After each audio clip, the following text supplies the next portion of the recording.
Hello students, आज हमारा topic है इलेक्ट्रिक फील्ड। पहले चैप्टर का एक तरह से सेकंड पार्ट स्टार्ट हो रहा है आज, जिसमें सबसे पहला टॉपिक है इलेक्ट्रिक फील्ड। इलेक्ट्रिक फील्ड को समझने के लिए उसी तरह समझिए जैसे ग्रेविटेशनल फील्ड आपने समझा था। ग्रेविटेशनल फील्ड, हम इसको कंपेयर करके समझ रहे हैं ग्रेविटेशनल फील्ड के साथ। भाई अर्थ के चारों ओर वो स्पेस जहाँ पर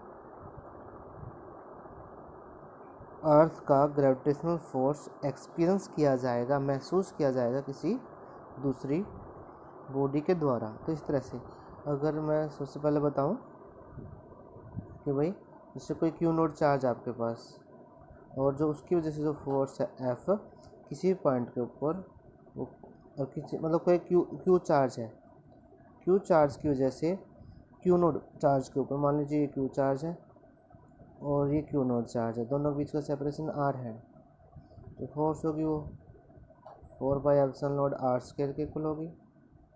जैसे जैसे आर बढ़ता जाएगा एफ घटता जाएगा आर, इसलिए इसको लॉन्ग रेंज फोर्स ही बोलते हैं। लॉन्ग रेंज फोर्सेज वही फोर्सेज होती हैं, +1 में डिस्कस किया हमने, जिसमें 1/r स्क्वायर का कंपैरिजन होगा, मतलब 1/r स्क्वायर के डायरेक्टली प्रोपोर्शनल फोर्स, तो उसको लॉन्ग रेंज फोर्स बोलते हैं।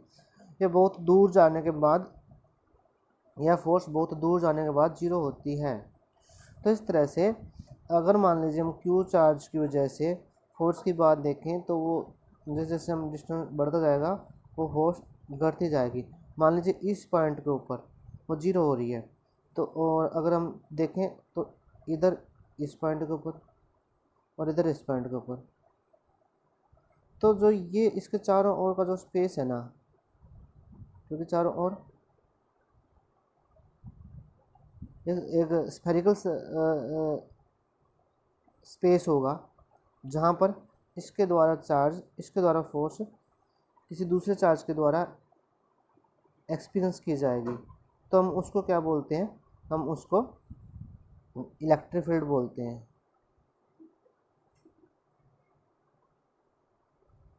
Electric field due to point charge. तो अगर हमने दो चार्जेस की बात की, क्यू और एक क्यू नोड, तो दोनों को समझ के देखिए यहाँ पर कि भाई इसकी वजह से फोर्स, तो ये तो वो इसको बोलते हैं सोर्स चार्ज, ध्यान रखना, वो सिर्फ हमने नाम याद रखना और कुछ नहीं। इसको बोलते हैं टेस्ट चार्ज। छोटी छोटी बातें ये दोनों, कि भाई जिसकी वजह से फोर्स, जो फोर्स लगा रहा है वो जो फोर्स का सोर्स है, और जो फोर्स को टेस्ट कर रहा है उसको टेस्ट चार्ज बोलते हैं। तो इस तरह से हम आगे इलेक्ट्रिक फील्ड की डेफिनेशन बनाएंगे।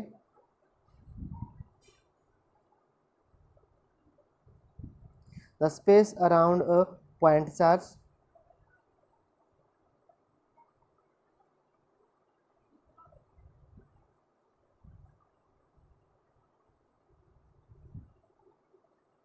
in which its electrostatic force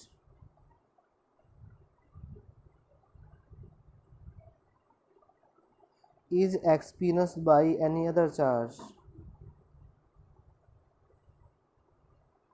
by any other test charge कह सकते हैं, अदर चार्ज के द्वारा।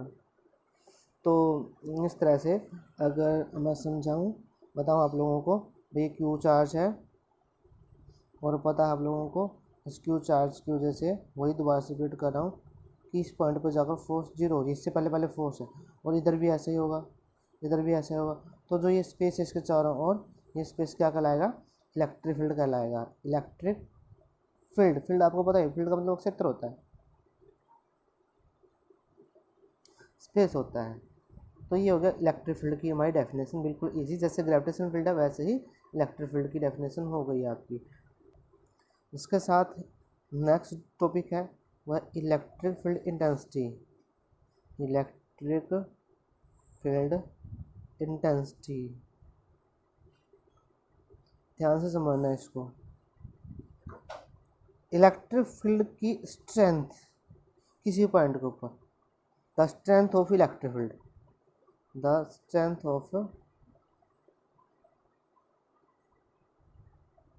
Electric field at any point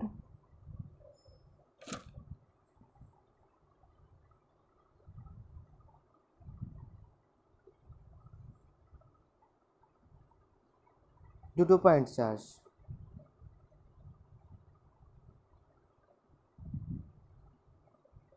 अगर आप यहाँ पे सोच रहे हैं कि भाई इलेक्ट्रिक फील्ड की स्ट्रेंथ कैसे मेजर करेंगे, हम यहाँ पे ये सोचने वाली बात है इलेक्ट्रिक फील्ड की स्ट्रेंथ कैसे मेजर करेंगे। इलेक्ट्रिक फील्ड कितनी मात्रा में है, किसी भी पॉइंट के ऊपर इलेक्ट्रिक फील्ड कितनी मात्रा में है। तो इसके लिए मैं आपको छोटा सा पॉइंट बताना जा रहा हूँ कि भाई यूनिट चार्ज के ऊपर फोर्स।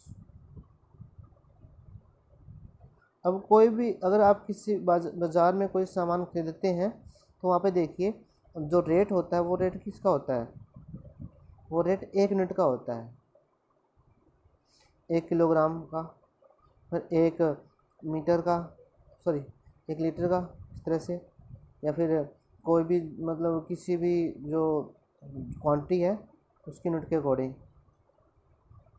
मान लीजिए पर मीटर, पर गज, पर फुट, ठीक है। अगर हम वायर की बात करते हैं, कोई सामान जिसका मास मेजर कर सकते हैं, जिसको मास में निकालते हैं किलोग्राम, कोई फ्रूट हो गया, सब्जी हो गई, वेजिटेबल, इस तरह से। तो उसी तरह से ये हमारी हेल्प करता है कि भाई अगर हमने मतलब कितने भी किलोग्राम कोई सामान चाहिए तो उसका अमाउंट मेजर करने के लिए।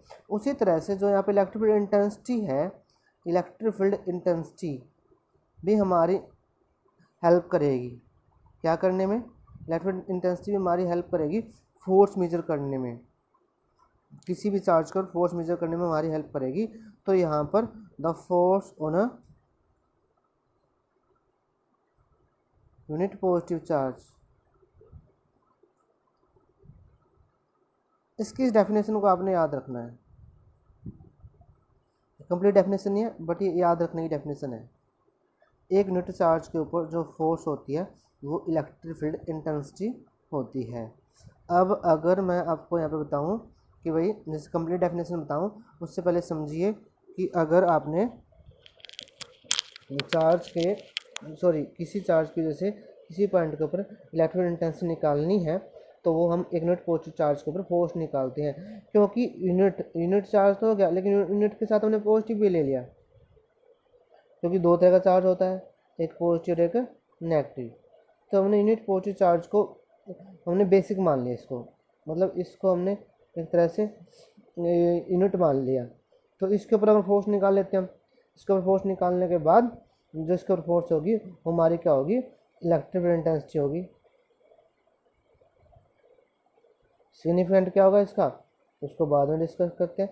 पहले एक बार इलेक्ट्रिक इंटेंसिटी की डेफिनेशन मैं आपको बता देता हूँ। इलेक्ट्रिक इंटेंसिटी की नोटेशन ई की है। तो electric intensity due to point charge, due to a point charge, किसी पॉइंट चार्ज की वजह से होती है ये, एट एनी पॉइंट, किसी पॉइंट के ऊपर होती है ये, due to point charge at any point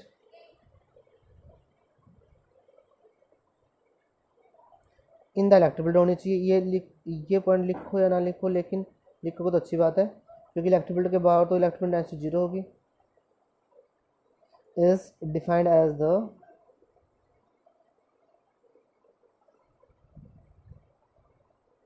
force experienced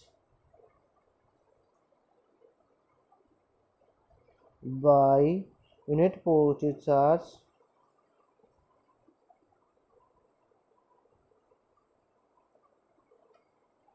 at that point, उस पॉइंट के ऊपर यूनिट पॉजिटिव चार्ज के द्वारा क्या फोर्स एक्सपीरियंस की गई है। ये कंप्लीट डेफिनेशन है। सिग्निफिकेंस मैं आपको थोड़ी देर में बताऊंगा, सभी छोटी छोटी बातें डिस्कस करते हुए फिर साथ साथ में। इलेक्ट्रिक इंटेंसिटी की नोटेशन ई की है और एक ये वेक्टर क्वांटिटी है। वेक्टर क्वांटिटी की डायरेक्शन भी बताएंगे। उससे पहले समझिए कि मान लीजिए कोई क्यू चार्ज है, क्यू कोई चार्ज है जिसकी वजह से हमने पी पॉइंट के ऊपर इलेक्ट्रिक डेंसिटी मेजर करनी है, जो इससे आर डिस्टेंस के ऊपर है। तो इसके लिए आप सबसे पहले क्या करिए, सबसे पहले आपको इसके लिए कोई क्यू नोड चार्ज कंसीडर करना है। और आपको याद रखना है क्यों करो ऐसा, क्योंकि आपको पता है कि यूनिट पॉजिटिव चार्ज के ऊपर जो फोर्स होती है वो फोर्स इलेक्ट्रिक इंटेंसिटी कहलाती है। तो अगर हम एफ हमारे पास कोई फोर्स है क्यू नोट चार्ज के ऊपर, वो Q naught upon 4 pi epsilon naught R square. और डायरेक्शन क्या होगी, अगर ये वेक्टर क्वांटिटी है तो पॉजिटिव चार्ज है तो इस डायरेक्शन में होगी एफ। मान लीजिए आर कैप की डायरेक्शन में, आर कैप के द्वारा डायरेक्शन दी गई है इसकी। तो इस हिसाब से अगर इलेक्ट्रिक इंटेंसिटी की बात करें, इलेक्ट्रिक इंटेंसिटी जो है ना वो F by Q node, F divide by Q node के इक्वल होगी। अगर क्यों होगी, क्योंकि एफ क्या है, एफ है force on Q node charge. और अगर आपने यूनिट पॉजिटिव चार्ज पे निकालनी है तो क्या करो, इस एफ को क्यू नोड से डिवाइड कर दो। क्योंकि अगर क्यू नोड की वैल्यू मान लीजिए 10 कूलम है पॉजिटिव, अगर 1 कूलम के ऊपर फोर्स निकालनी है तो क्या कर दो, 10 कूलम से डिवाइड कर दो। उसी तरह से सिंपल सी बात है ये। तो ई क्या हो जाएगी, एफ बाई क्यू नोड, और जो ई की डायरेक्शन है वो वही होगी जो एफ की डायरेक्शन है। ई की डायरेक्शन सेम होगी जो एफ की डायरेक्शन है। तो इस तरह से हम मेज़र कर सकते हैं। हम आगे मेज़र भी करेंगे एक पॉइंट चार्ज की वजह से। उससे पहले एक अब यहाँ पे यूनिट की बात कर लीजिए और सिग्निफिकेंस। चलो पहले यूनिट की बात कर लेते हैं। Unit of electric field intensity E is equal to, direction समझ गए ना, वेक्टर क्वांटिटी है एज दैट ऑफ एफ, इसकी वही डायरेक्शन होगी जो एफ की डायरेक्शन है। अब यूनिट ऑफ ई क्या होगी, यूनिट ऑफ एफ, क्योंकि F divide by Q node है ना, और divide by unit of Q node, Q node मतलब चार्ज। तो एफ की यूनिट क्या है, न्यूटन पर कूलाम, न्यूटन कूलाम -1, जिसकी यूनिट होगी इलेक्ट्रिक फील्ड की यूनिट हो गई। इसके साथ से डिमेंशन फॉर्मूला में निकाल सकते हो आप, m1 l1 t-2 डिमेंशन है किसकी, फोर्स की, डिवाइड बाई चार्ज क्या है a1 इंटू t1, आपको पता है ये कर चुके आप, m1 l1 t-3 a-1 dimension हो जाएगी इलेक्ट्रिक इंटेंसिटी की। यूनिट आपने ध्यान रखनी है, ठीक है। इसके बाद सिग्निफिकेंस की बात करते हैं। सिग्निफिकेंस फॉर्मूले से होगा E is equal to F by Q naught, और F is equal to Q naught into E. मतलब एक बार आपने इलेक्ट्रिक इंटेंसिटी निकाल के रख ली किसी पॉइंट के ऊपर, तो उसके बाद इलेक्ट्रिक इंटेंसिटी मान लीजिए कहीं पे भी कुछ कोई वैल्यू आ गई, मान लीजिए 5 न्यूटन पर कूलम आ गई, ड्यू नोट जो भी डायरेक्शन होगी इसके। इसके बाद अगर आपने किसी भी चार्ज पर फोर्स निकालनी है, 5 कूलम के ऊपर निकालनी है तो 5 से मल्टीप्लाई कर दो, 10 कूलम के ऊपर निकालनी है 10 से मल्टीप्लाई कर दो, 100 कूलम के ऊपर निकालनी है 100 कूलम से मल्टीप्लाई करके फोर्स निकाल सकते हो। और या फिर एक इलेक्ट्रॉन के ऊपर निकालने तो इलेक्ट्रॉन के चार्ज से मल्टीप्लाई कर दो, प्रोटॉन के ऊपर निकालने तो प्रोटॉन के चार्ज से मल्टीप्लाई कर दो। इस तरह से यही इसका सिग्निफिकेंस है। Electric intensity is used to measure force on a given charge, किसी भी गिवन चार्ज के ऊपर फोर्स निकालने के लिए इसकी हेल्प ज़रूरत पड़ती है। इसके साथ ही electric intensity due to point charge,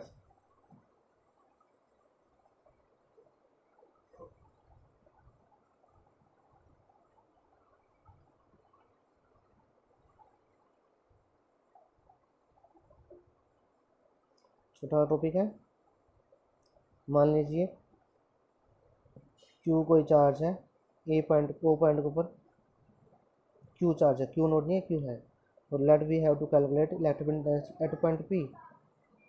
मान लीजिए पी पॉइंट को इलेक्ट्रिक इंटेंसिटी निकालनी है जो आर डिस्टेंस पे है, जो क्यू से आर डिस्टेंस के ऊपर है। तो हमने यहाँ पर चार्ज कंसीडर किया और वो आर डिस्टेंस कंसीडर कर लिया, और ओ पी वैक्टर को मान लीजिए, ओ पी जो वैक्टर है वो हमारा आर वैक्टर है। R vector means O P का जो मैग्नीट्यूड है वो आर के इक्वल मान लिया हमने, और आर कर लीजिए, फिर आर कर लीजिए, और ओ से पी की डायरेक्शन को कौन सा वेक्टर दे रहा है, आर वेक्टर डायरेक्शन दे रहा है। इसके साथ साथ अगर यह पॉजिटिव चार्ज है तो आपको पता है ई पी पॉइंट को इलेक्ट्रिक डायरेक्शन निकालनी है।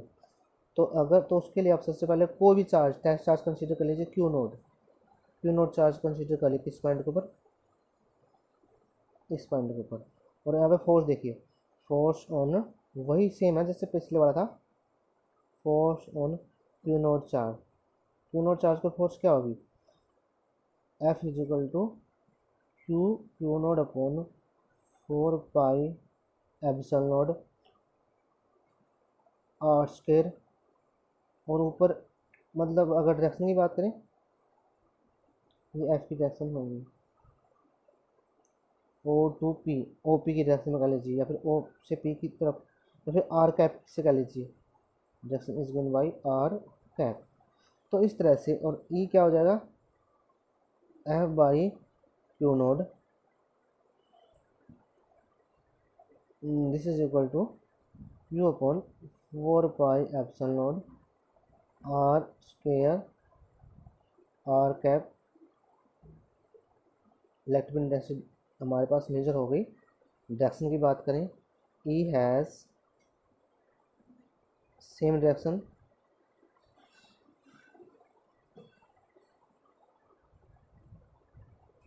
एज दैट ऑफ एफ, क्योंकि फोर्स यूनिट पॉजिटिव चार्ज है। अगर दोनों पॉजिटिव चार्ज हैं, मान लीजिए ये भी क्यू है और ये क्यू नोड है, अगर ये पॉजिटिव चार्ज है मान लीजिए, क्योंकि फोर्स यूनिट पॉजिटिव चार्ज के ऊपर है, तो मतलब एक कूलाम चार्ज है यहाँ पर, कह सकते हैं एक तरह से। तो इसको क्या करेगा, ये रिपेल करेगा इस डायरेक्शन में, ई की डायरेक्शन वही होगी जो एफ की डायरेक्शन है, ठीक है। लेकिन अगर ये चार्ज नेगेटिव है तो फोर्स क्या होगी, अट्रैक्टिव होगी, क्योंकि पॉजिटिव यूनिट पॉजिटिव चार्ज के ऊपर जो फोर्स है वो अट्रैक्टिव होती है नेगेटिव चार्ज की वजह से। तो आपने ध्यान रखना है कि जो इलेक्ट्रिक इंटेंसिटी है वो पॉजिटिव चार्ज की वजह से तो दूर की तरफ है, और नेगेटिव चार्ज की वजह से अंदर की तरफ है। जो इलेक्ट्रिक इंटेंसिटी है पॉजिटिव चार्ज की तरफ तो की वजह से तो दूर की तरफ है, और नेगेटिव चार्ज की वजह से वो चार्ज की तरफ है। मान लीजिए पॉजिटिव चार्ज है, यहाँ पे निकालनी है, यहाँ पे निकालनी है, इलेक्ट्रिक इंटेंसिटी यहाँ पे निकालनी है, तो वो तो भी दूर की तरफ, इधर भी दूर की तरफ होगी। और अगर नेगेटिव चार्ज है तो वो क्या करेगा, पॉजिटिव चार्ज को अपनी तरफ अट्रैक्ट करेगा, इस डायरेक्शन में, इस डायरेक्शन में, इस तरह से, ठीक है। तो यहाँ पर आपके पास जो फॉर्मूला है वो क्या आया, वो ये आया कि भाई E is equal to Q upon, अगर मैग्नीट्यूड की बात करते हैं, Q upon 4 pi epsilon naught R square. तो आपने इस फॉर्मूले का यूज़ करके सब डायरेक्ट यूज करना है इसका, कि भाई इलेक्ट्रिक इंटेंसिटी जो है ना, ई एक तो क्यू के तो डायरेक्टली प्रोपोर्शनल है और आर के इनवर्सली प्रोपोर्शनल है। तो F is equal to E is equal to, मतलब यहाँ पर अगर हमें देखना कि कोई चार्ज क्यू है और उसके आर डिस्टेंस के ऊपर हमने इलेक्ट्रिक इंटेंसिटी निकाली, डायरेक्ट निकालो यहाँ पर, E is equal to Q upon 4 pi epsilon naught R square.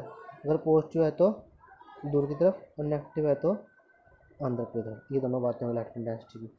अब अगला जो टॉपिक है छोटा सा ही 2-4 मिनट का ही है, कि force due to electric intensity due to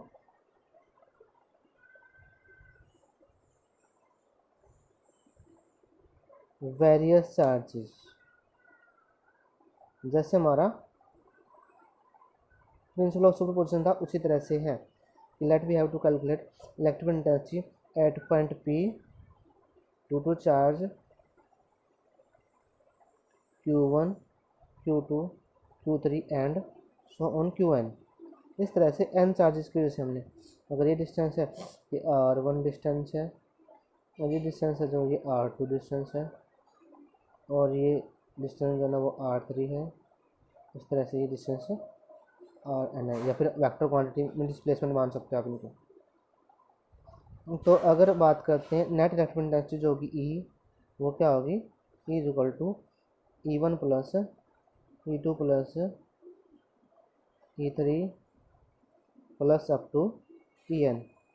सभी इलेक्ट्रिक इंटेंसिटीज का वेक्टर सम होगी, ये ध्यान रखना है। ये मान लीजिए Q1 की वजह से क्या है, Q1 मतलब electric intensity E1 is equal to, मान लीजिए Q1 की वजह से है Q1 upon 4 pi epsilon naught R1 square और ऊपर R1 कैप। इस तरह से E2 की वजह से, Q2 की वजह से क्या होगी, Q2 upon 4 pi epsilon not R2 square और ऊपर R2 कैप। इस तरह से, इस तरह से तो सबका वेक्टर सम हो जाएगी। जो इलेक्ट्रिक इंटेंसिटी होगी वो सारी फिजिकल क्वांटिटीज़ का वेक्टर सम हो जाएगी। इस तरह से कि मान लीजिए हमारे पास ये Q1 चार्ज है और इधर मान लीजिए Q2 चार्ज है। एक एग्जांपल कर लेते हैं इसका, दोनों ही मान लीजिए पॉजिटिव है। अब इसकी वजह से इलेक्ट्रिक इंटेंसिटी मान लीजिए इस डायरेक्शन में, दोनों पॉजिटिव है ना, तो इसकी वजह से तो E1 तो इस डायरेक्शन में है और E2 इस डायरेक्शन में है। तो नेट क्या होगी, दोनों का वेक्टर सम, क्योंकि पॉजिटिव डायरेक्शन में तो दोनों के मैग्नीट्यूड सब्ट्रैक्ट हो जाएंगे। अगर इनएक्टिव होता, मान लीजिए ये तो प्लस Q1 है और ये माइनस Q2 है, इस बार में निकालनी है। अब E1 तो E1 की डायरेक्शन ये होगी क्योंकि इसकी वजह से रिपल्सिव, और माइनस की वजह से E2 भी इस डायरेक्शन में होगी। यहाँ पे मैग्नीट्यूड क्या होंगे, जुड़ जाएंगे, क्योंकि ये दोनों सेम डायरेक्शन में है। तो किसी भी पॉइंट के ऊपर नेट इलेक्ट्रिक इंटेंसिटी निकालने के लिए वेरियस चार्जेस की वजह से वहाँ पे वो वेक्टर सम होगी, जितने भी चार्जेज हैं उनकी वजह से जो इलेक्ट्रिक इंटेंसिटी है। आज के लेक्चर में इतना ही, धन्यवाद।